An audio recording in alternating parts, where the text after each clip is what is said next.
안녕하세요. 백두산 금융연구소의 백두산입니다. 3월 22일 금요일 아침 9시 8분입니다. 미국 증시는 조금 올랐고요. 유럽 증시는 많이 올랐습니다.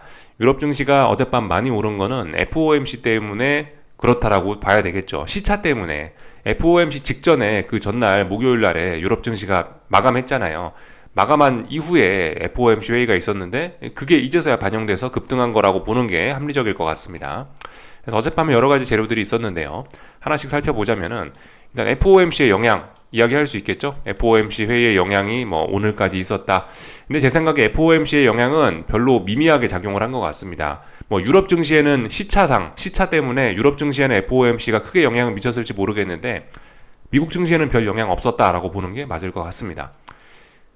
오히려 미국 증시에 큰 영향을 미친 거는 반도체 기업 마이크론 테크놀로지의 실적이 훨씬 크게 영향을 미쳤다라고 생각합니다. 얘가 15% 상승 출발하면서 전반적으로 투자 심리를 매우 뜨겁게 달아 올렸는데요. 매우 뜨겁게 만들었는데 이것 때문에 미국 증시가 크게 갭상승 출발했거든요. 이게 제 생각엔 어젯밤 미국 증시에 크게 영향을 미쳤다라고 생각합니다. 그리고 한 가지 좀 더 알아볼 게 있다면은 스위스 중앙은행하고 영국 중앙은행에서 스위스 중앙은행이 깜짝 금리 인하를 했어요. 영국 중앙은행은 그냥 금리 인하는 아닌데 비둘기파적인 내용이 많이 나왔습니다. 그래서 이런 점들이 또 투자 심리에 긍정적으로 영향을 미쳤을 수 있다라고 봅니다. 스위스 중앙은행이 깜짝 금리 인하를 했는데 이것은 일종의 서프라이즈, 깜짝 호재에 해당을 하겠죠. 차라리 이런 게 어젯밤 증시에 많이 영향을 미쳤지 FOMC는 조금 이제 뒷전으로 간 게 아닌가라는 생각이 들어요. 물론 이제 뭐 채권 시장이나 뭐 그런 데는 좀 영향을 계속 미치고 있을지 모르겠는데 하여튼 주식시장 이야기 한 겁니다. 주식시장에는 이런 세 가지 재료들이 이런 세 가지 재료가 작용을 했고 가장 크게 영향을 미친 게 요건 것 같고 마이크론 테크놀로지 또 그리고 그 다음으로 영향을 미친 게 스위스의 깜짝 금리나 영국의 비둘기파적인 그런 것들이 영향을 미쳤다라고 보고 있습니다. 이런 재료들이 있어서 미국과 유럽 증시는 상승 마감했죠. 근데 이제 미국 증시를 좀 보자면은 상승 탄력은 좀 둔화가 됐습니다. 마이크론 테크놀로지가 15% 상승했기 때문에 지수들이 크게 갭상승 출발을 하긴 했는데 이 상승률을 대부분 다 잘 유지하지 못하고 음봉으로 마감하는 모습이 나타나기도 했습니다. 뭐 물론 러셀 지수 이런 건 좀 긍정적인 해요. 그죠? 시가가 여기인데 종가가 여기니까 양봉. 뭐 다우도 괜찮긴 한데 아무튼 대표 지수는 뭐 나스닥과 S&P 우리가 분석 기준으로 보는 건 나스닥과 S&P니까 얘네는 조금 부진했습니다.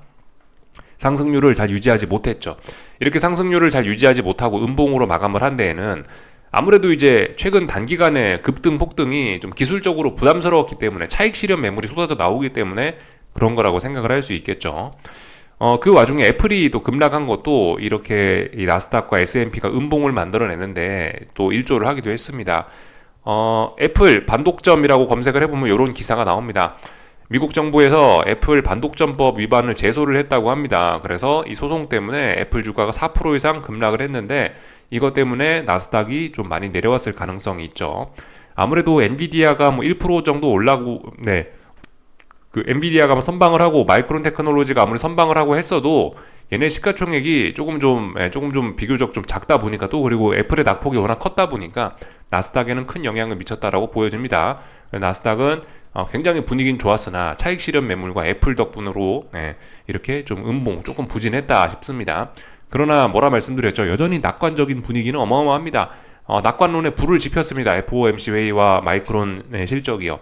그래서 뭐 보시다시피 여전히 이렇게 좀 부진한 모습을 보여도 상승 종목 수가 많고 하락 종목 수가 적고 그렇습니다. 이런 모습들을 확인을 할 수가 있었습니다. 그래서 미국 증시 좀 내용을 좀 살펴보자면요. 이런 모습입니다. 올랐다 빠졌습니다. 나스닥 선물입니다. 올랐다가 빠지면서 긴 윗꼬리가 인상적으로 보입니다. 하지만 뭐 긴 윗꼬리가 달렸다 혹은 뭐 나스닥 현물지수로 볼까요? 나스닥 현물지수상으로 보면은 이게 이제 보시다시피 음봉입니다. 이거 엄청난 음봉 아니냐 싶지만은 아직까지 좀 더 확인이 필요합니다. 고점이 계속해서 높아지고 있고요. 또 그리고 어떤 중요한 저항을 아직까지 중요한 지지선이었죠. 이 지지선을 아직 붕괴시킨 것도 아니고 그렇기 때문에 아직까지는 매우 강합니다. 음봉이 나왔으니까 난 이제 하방 진입을 한다. 그런 생각을 하시면 아직까지는 좀 굉장히 위험하다라고 생각이 됩니다. 물론 이제 그 공격적으로 뭐 하방 진입을 하시겠다 하시는 분들은 이런 음봉을 기준으로 삼아서 오늘 밤에 반등시 매도 전략을 해볼 수 있을지도 모르겠는데요. 일단 말씀드렸죠. 지금 워낙 추세적으로 강한 시장이라 가지고 아직까지는 하방 투자 이런 이야기는 일단 좀 접어놓는 게 좀 좋지 않겠냐라는 생각이에요. 지금 하방을 이야기하는 것은 굉장히 공격적인 그런 거고, 지금 추세적인 상승장이기 때문에 그저 물론 하방 베팅 하면은 여기서 먹을 수 있을지도 몰라요. 근데 이건 이제 조정에 베팅하는 겁니다. 조정이 나올 거야 라고 하면서 베팅을 하는 거예요. 그거는 조금 좀 너무 투기적이지 않나라는 저의 개인적인 생각입니다. 근데 공격적으로 하실 분들은 할 수도 있죠. 근데 좀 투기성이 좀 짙을 겁니다. 말씀드렸다시피 어떤 추세적인 하락 그런 걸 이야기하려면은 계속해서 고점이 높아지고 있는 이런 상황이기 때문에 아직도 한참 확인이 필요합니다. 이 추세가 죽는다라는 걸 확인하려면은 굉장히 오랜 시간에 걸친 확인이 필요할 수 있습니다.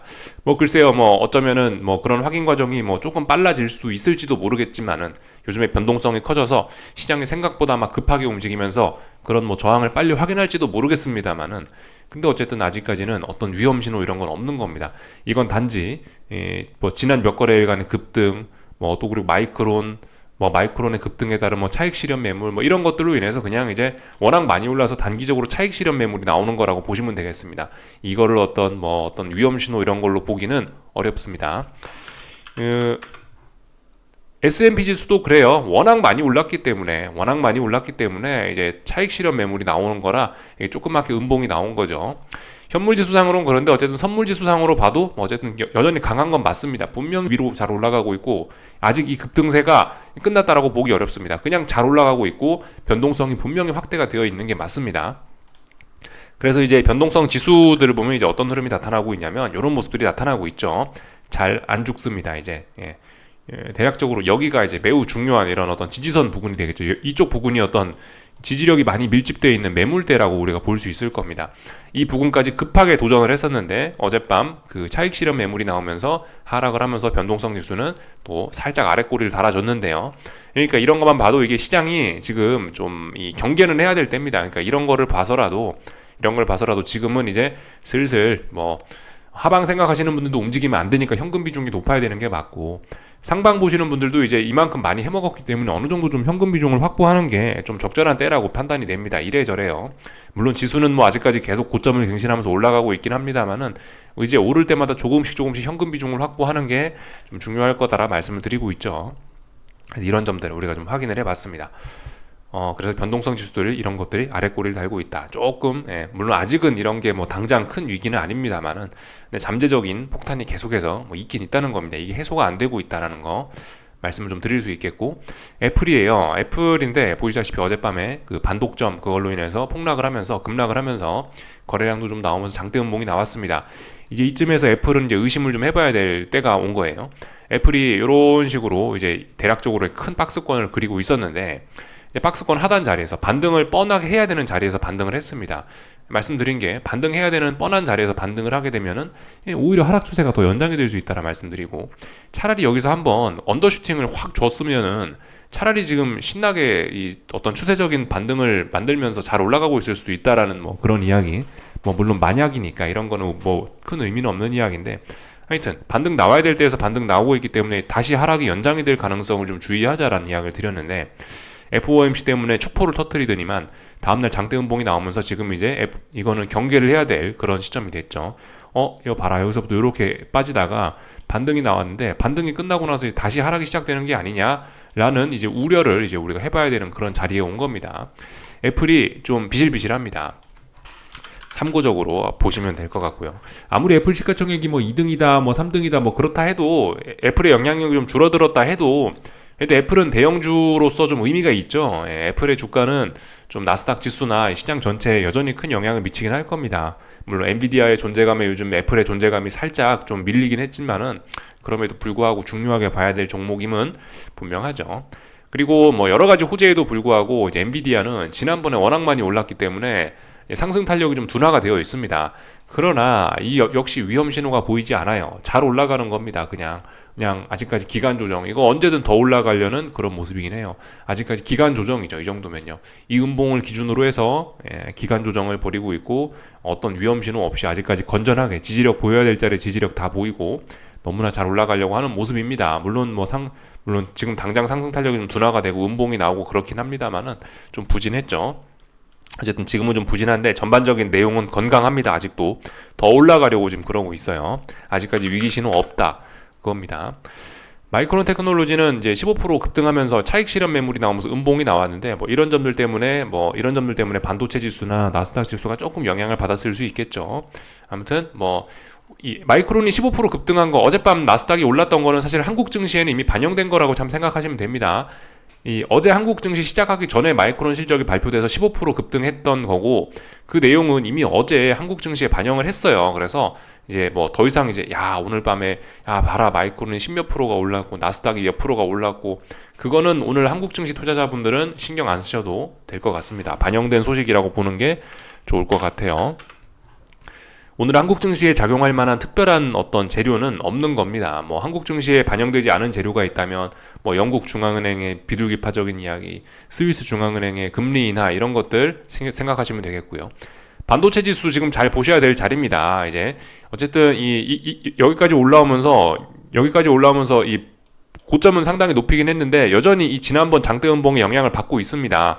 이 차익 실현 매물 때문에 음봉이 나오긴 했는데 여전히 올라가는 그림이긴 한데요, 단기적으로. 근데 이제 보시면 이런 자리 부근에서 이렇게 쌍고점이 만들어지면서 추세적인 전환이 나오는 가능성이 있습니다. 물론 아직 엔비디아가 워낙 강하니까 설마 얘가 어떤 그런 위험에 얘가 추세 전환을 하겠어라는 생각은 듭니다만은, 일단 근데 이 좀 부담스러운 그런 가격대 어떤 전환을 살짝은 생각을 해볼 수 있는 그런 자리 부근까지는 온 것 같아요. 반도체 지수에 관심 있으신 분들은 일단 조금 집중해서 볼만한 자리가 아닌가 싶습니다. 근데 분명히 지금은 더 올라가는 그림입니다. 아직까지는요. 근데 어떤 우리가 관심 있는 투자자라면 열심히 지켜봐야 되는 그런 가격대에 왔다, 이겁니다. 그래서 전반적인 내용들 일단 쭉 본 것 같습니다. 미국 증시 이야기 다 했고요. 하여튼 잘 올라가고 있어요. 나스닥, S&P 지수는 신고가 랠리 중이라서 특별히 해석을 하고 뭐고 할 게 없습니다. 잘 올라가고 있어요.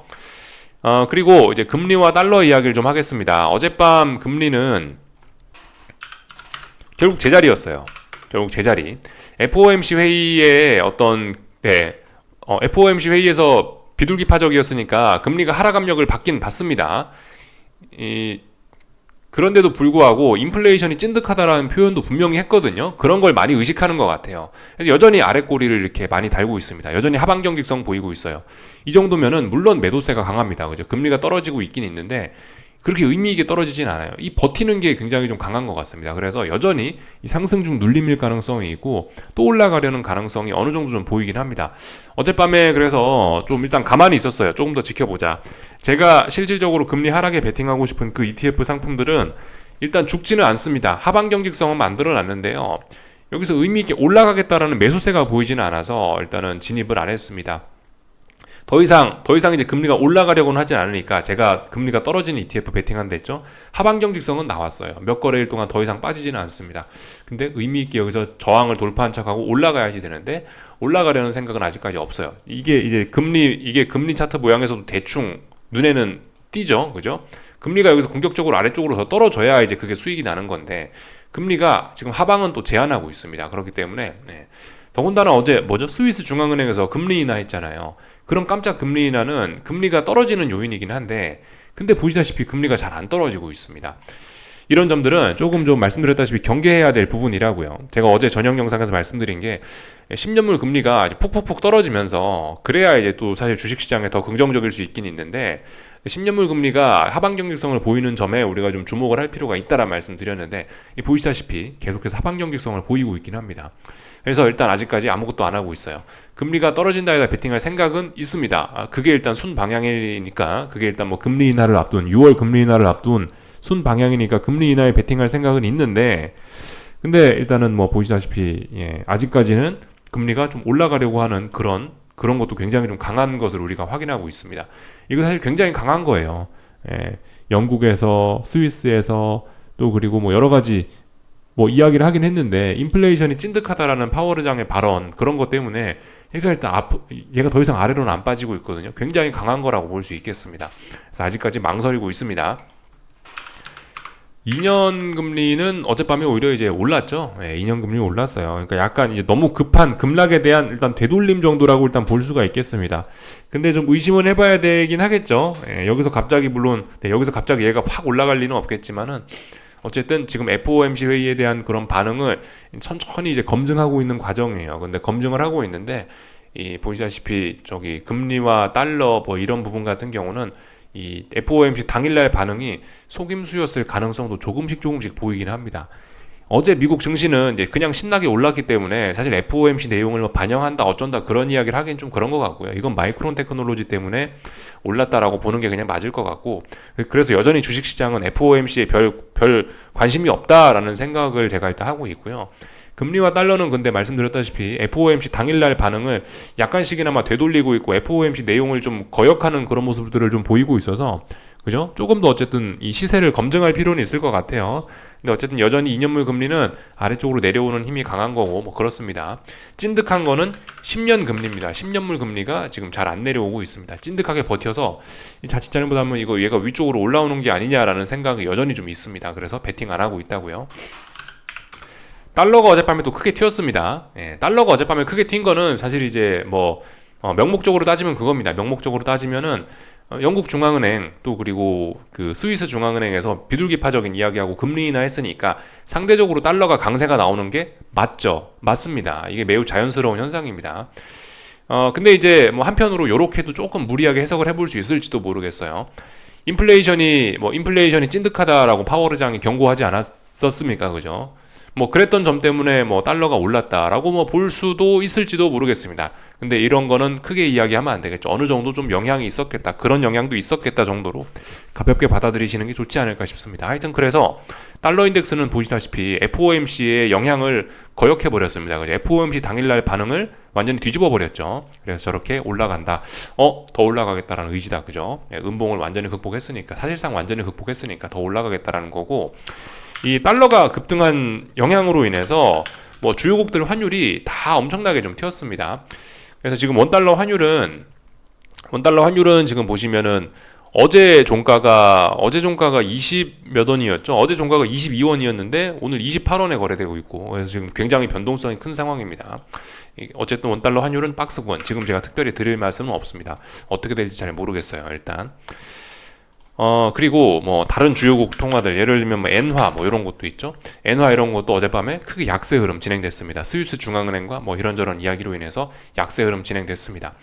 그 엔화 같은 경우는 일단은 뭐 개인적인 생각은 그래요. 개인적인 생각은 지금 이제 151엔인데 이 달러 엔입니다. 달러 엔. 뭐 그냥 개인적인 생각인데 일단 여기 있는 이런 자리들 저항을 넘어서서 얘가 랠리를 시작하기는 조금 좀 어렵지 않을까라는 생각 정도는 하고 있거든요. 왜냐면은 어쨌든 BOJ에서 계속해서 뭐 긴축적인 이야기를 하고 있고, 또 그리고 뭐 일본 증시와 사실 엔화도 좀 연관이 좀 있긴 있는데, 일본 증시가 오름에 따라서 지금 엔화 약세도 좀 같이 진행되는 그런 경향이 좀 있긴 있습니다. 엔화가 강세가 되면은 요즘 일본 증시 약하고, 엔화가 약세가 되면 증시가 강세를 보이는 그런 경향을 많이 보이는데, 그래서 사실 증시도 지금 사실 굉장히 좀 부담스럽게 많이 올라와 있는 때고, 그래서 물론 아직까지 더 올라간다는 증시 위험 신호는 없습니다만은, 뭐 그래서 일단 개인적으로 달러 엔 같은 경우는, 이 달러 엔 환율 같은 경우는 결과적으로 이제 물론 여기서 한참 싸우겠지만 못 넘지 않겠냐라는 게 일단 뭐 저의 생각이긴 한데, 일단 근데 이제 기술적인 측면에서 보면은 지금 일단 돌파 한착 하려고 하고 있습니다.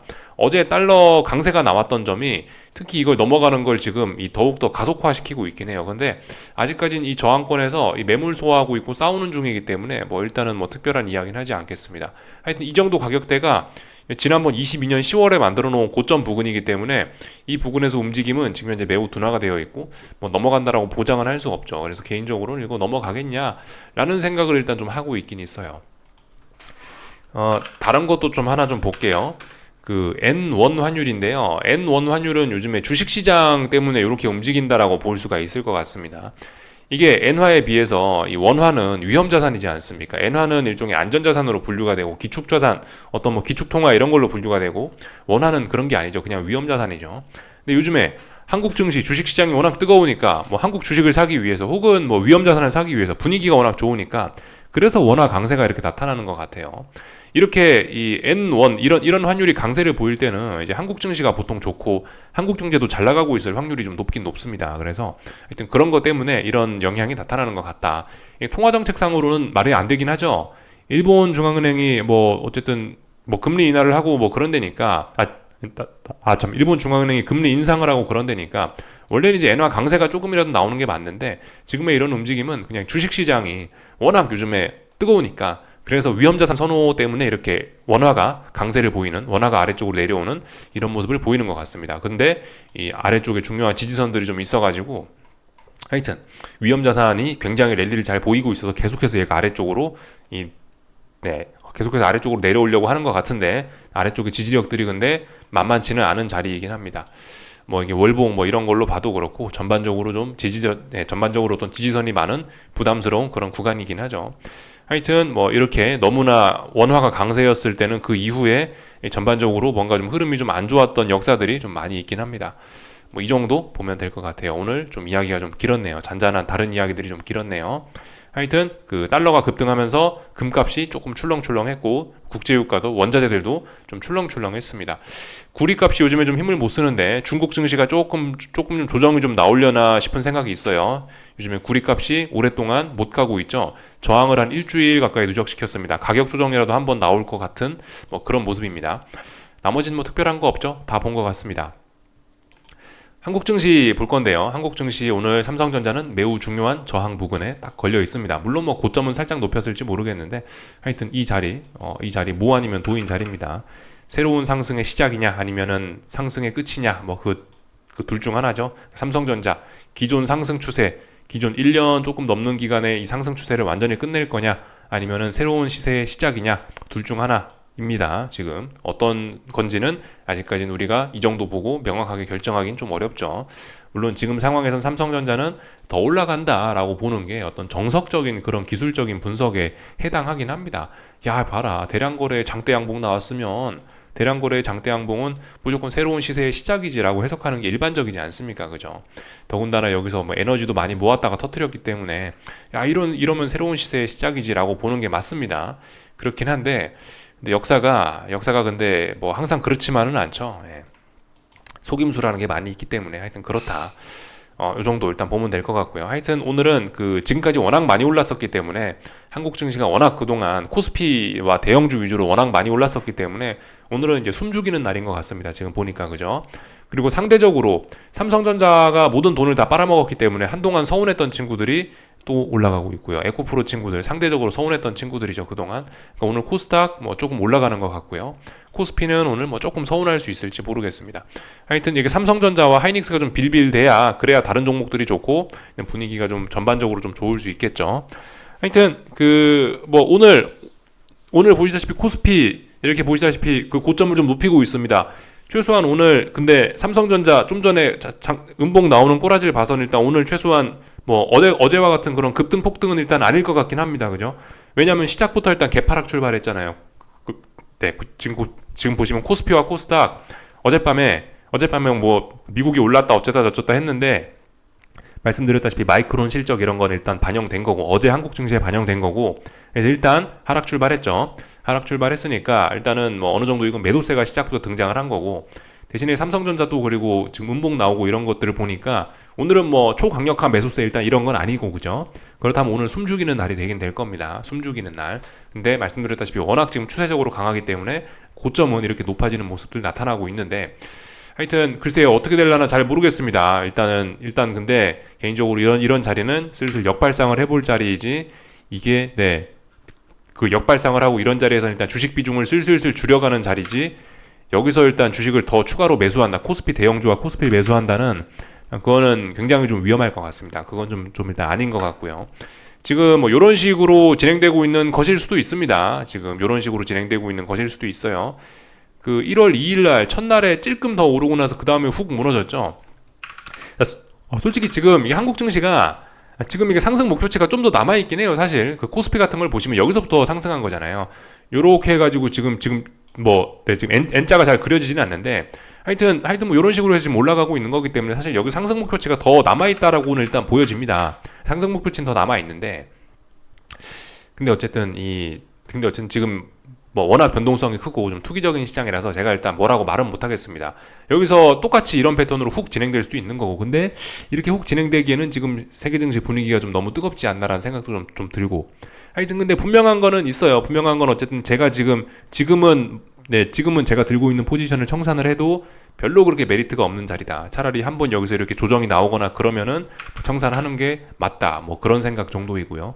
여기서 잘 풀리면은 추세적으로 또 하락이 시작될 수도 있으니 뭐 일단은 뭐 지켜보자. 그 정도 생각 정도 하고 있고, 지금 뭐 주식을 사기도 뭐하고 지금 뭐 하방 베팅 할 수도 없고, 그냥 일단 뭐 긴장만 하시고 지켜보시는 게 좋지 않을까 싶습니다. 다만 오늘은 근데 이제 전일 급등 뭐 이런 걸로 인해서 오늘은 좀 쉬어가는 날이다. 뭐 이런 겁니다.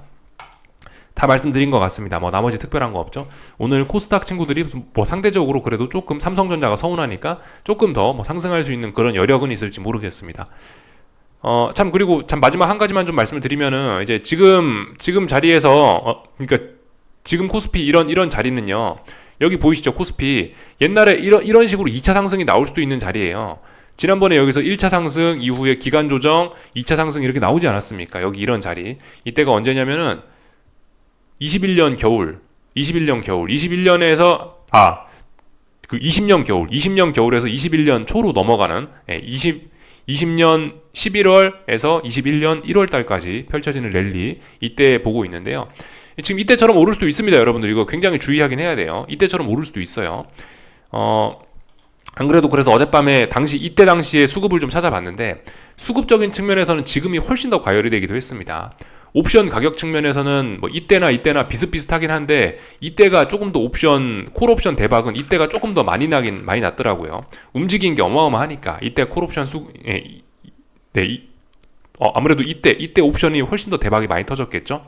물론 이 시점에, 지금은 약간 해석이 좀 달라져야 될 필요도 있습니다. 약간 다르게 봐야 될 필요도 있어요. 이 시점에서 콜 초대박을 한번 우리 보긴 봤어요. 그리고 나서 지금 다시 한번 지금 이제 콜이 올라가고 있는 그런 상황이라 콜 시세는 상대적으로 좀 떨어질 수밖에 없긴 한데, 아무튼 뭐 그때와 비슷한 점도 있고 다른 점도 있습니다. 일부 지표들은 그때보다 더 과열됐음을 드러내는 지표들도 있고요. 이때보다 더 과열됐음을 드러내는 뭐 수급 이런 측면에서 더 과열된 것도 있고, 옵션 가격 측면에서 보면은 조금 뭐 덜하고 그런 것도 있습니다. 근데 어쨌든 굉장한 좀 과열 국면이긴 합니다. 근데 이런 과열이 어디서 끝날지 아직까지 모른다는 거예요. 일단 그런 위험을 일단 그런 위험을 저는 감수하고 지금 포지션을 들고 가는 거라는 거를 일단 좀 알아두셔야겠습니다. 하여튼 굉장히 위험한 때입니다. 제 입장에서는요. 기존 포지션 보유자한테는 굉장히 위험한 순간이라는 거 말씀을 좀 드려보겠습니다. 여기까지 하겠습니다. 궁금한 거 리플 남겨주시고요. 오늘 저녁에 뵙도록 하겠습니다.